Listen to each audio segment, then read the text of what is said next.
Hello everyone, my name is Bucky and I am a senior investigator on behalf of the cryptocurrency exchange Coinbase. My job is to work alongside international law enforcement agencies to suppress threat actors that are abusing our platform or services. Prior to this, I was a police officer in the UK for 15 years, and my background is in leading complex cases into matters of corruption, human trafficking, firearm importation, and cybercrime. My first exposure to cryptocurrency was a Litecoin address that was being used by a suspect who was attempting to source hand grenades on the darknet.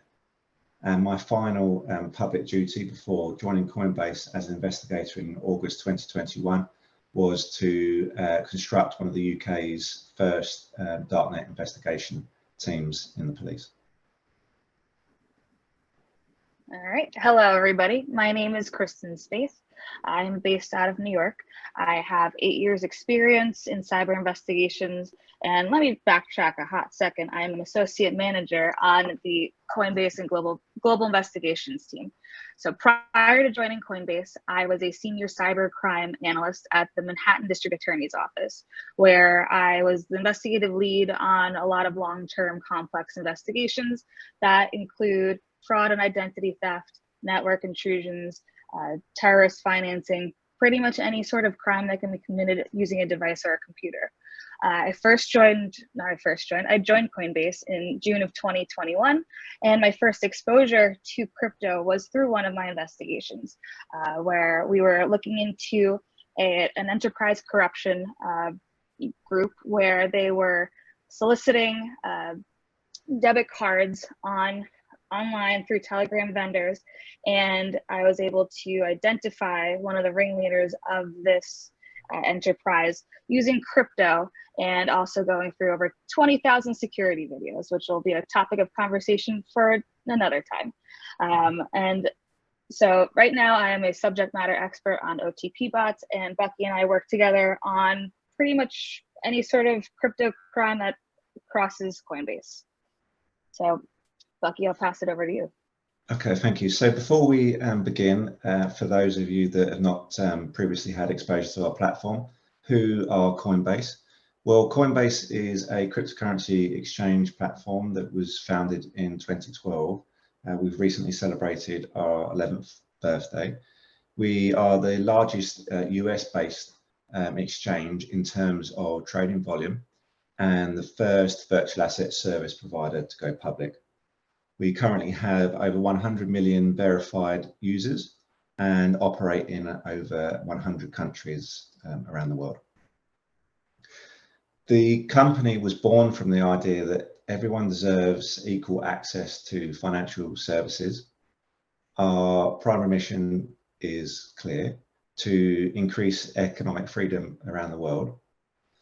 Our overarching mandate is to make Coinbase the most trusted cryptocurrency exchange, and the global intelligence team, who Kristen and I represent today, play a key role in achieving this. The assignment of our team is a simple one: to do everything that we can within the strict boundaries of our privacy commitments to our consumers to help law enforcement agencies pursue bad actors in the cryptocurrency space. Our philosophy is that the better that a law enforcement agency understands cryptocurrency and the ways in which public blockchains can be analyzed to detect and investigate criminal activity, the more effectively that they can safeguard our customers and the cryptocurrency ecosystem as a whole. Creating the correct conditions for our collaboration with law enforcement is absolutely pivotal. And this is purely because there is not one agency that can tackle cryptocurrency crime alone. So the global intelligence team, we are international all over the world. We are broken up between two teams. We have one US-based team, which I am a part of. We have 7 investigators that are both on the East Coast and the West Coast. And then we have our international team, which is based in London, but they cover every other jurisdiction besides the United States, and they are comprised of 8 investigators, and they are all together. We work collaboratively with law enforcement together, so it doesn't matter where a person is, we will work together as a team to build our investigations and try to safeguard our platform. So going into global intelligence, what type of cases do we work on? What exactly do we do? And as Bucky stated earlier, we are the liaisons between Coinbase and law enforcement. So our team covers pretty much every sort of investigation that there is to think of. Our current threat landscape includes the following typologies that are seen on the slide. So first we have security, which would incorporate account takeovers, SIM swaps, phishing, ransomware. We see a lot of fraud and scams. The big topic of today is pig butchering. We have elder scams, just the regular run-of-the-mill identity theft as well. We tackle tons of money laundering investigations, drug trafficking, terrorist financing, darknet market investigations, as well as CSAM. So really nothing's off limits for our team. So now we're going to go into some of the investigations that we have personally worked on. So this first investigation that I'm going to talk to you about is one of the most recent investigations that the US-based team has worked on that has been charged in the United States. It involves a fraud ring that was operating out of Florida, and the scheme began in 2020 and ultimately defrauded Coinbase for approximately $3.5 million. So how did this begin? So the global investigation team, along with some of our cross-functional internal partners, we were able to identify a pattern of activity where accounts were opened and operated by Florida residents between the ages of 18 and 35. Upon opening and verifying their Coinbase accounts, they would connect a fiat bank account and then typically purchase around $25,000 of Bitcoin or Ethereum. Once that fiat deposit was made into the Coinbase account, the account holder would then send the funds to an external cryptocurrency address. The account holder will then file a reversal with their bank, claiming that the funds that were sent to Coinbase were unauthorized, which caused Coinbase to return the funds to the bank and ultimately leaving us at a loss. Throughout our investigation, we were able to identify specific fraud signals on the accounts that allowed us to associate the pattern of activity as not being indicative of identity theft. For example, the fiat bank accounts that were linked belonged to the named account holder. So they had the same name, they had the same email address, they had the same phone number on their fiat bank account as they did on their Coinbase account. They used valid licenses to upload their identity to the account, along with selfies to verify their account activity. The IP addresses that were accessing the account were consistent with the stated geography of the user. The email addresses that they were using were established email addresses. They weren't brand new.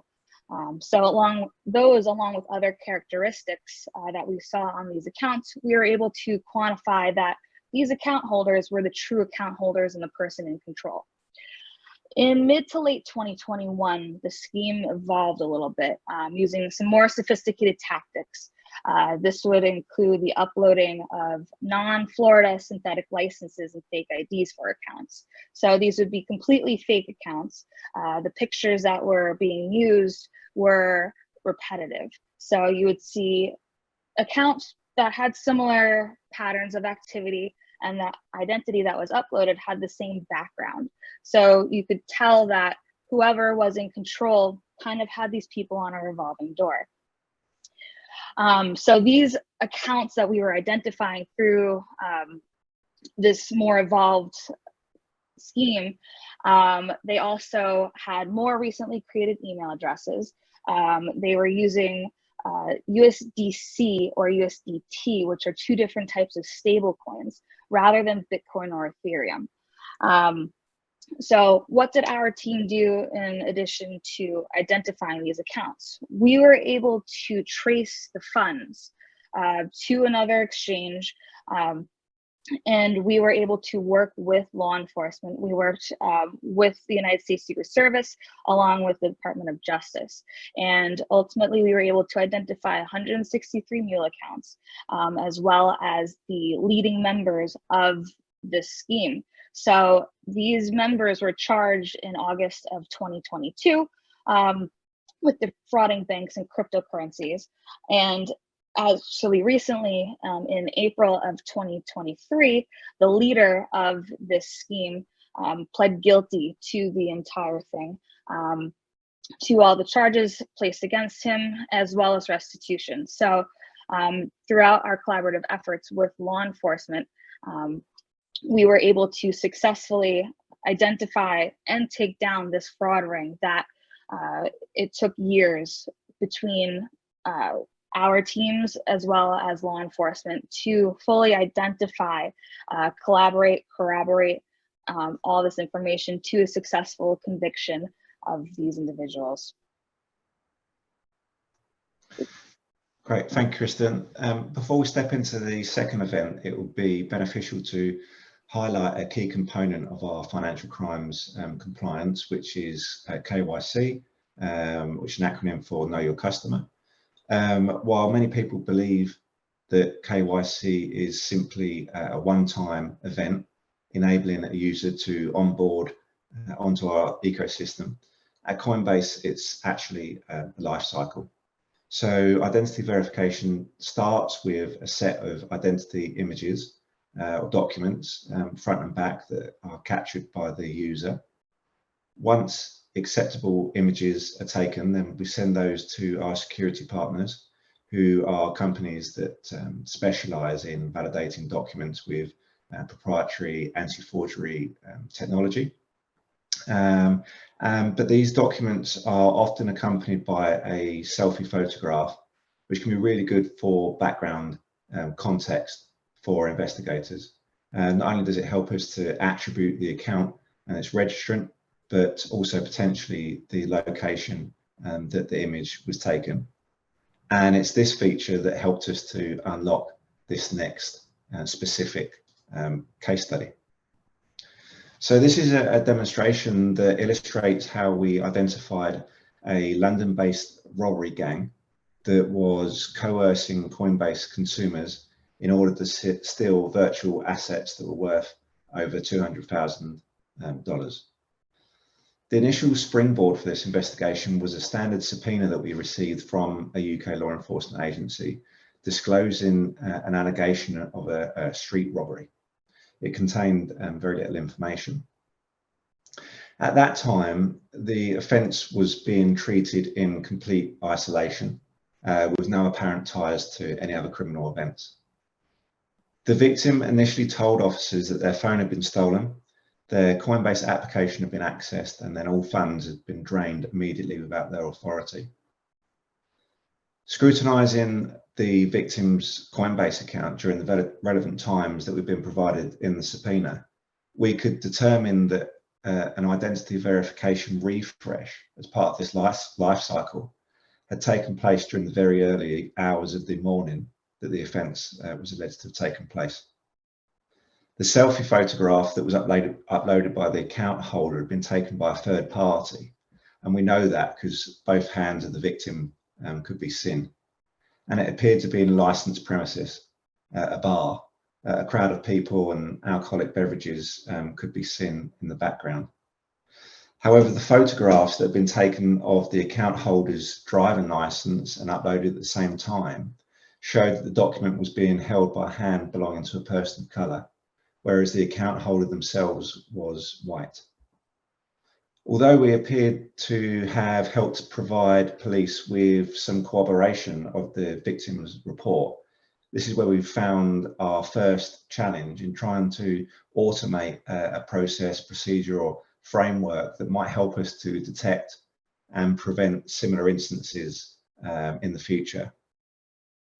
This was because from a technical analysis standpoint, this was the perfect storm, really. We had an authorized device, a legitimate identity document, and the account holder was also present to bypass any of the face match controls that we implement. To offer us the best chance of identifying those that were responsible, we would then have to rely on the transparency of the blockchain. The funds have been sent off platform and were sent to a private non-custodial wallet, and therefore the owners or the operators of that particular wallet remained a complete mystery. However, there were tens of other UK-based Coinbase consumers that are sent to the same addresses used by the suspects, and each of those accounts required a manual review to establish whether their exposure would help us to label them as victims, or perhaps associates, accomplices, or even themselves suspects.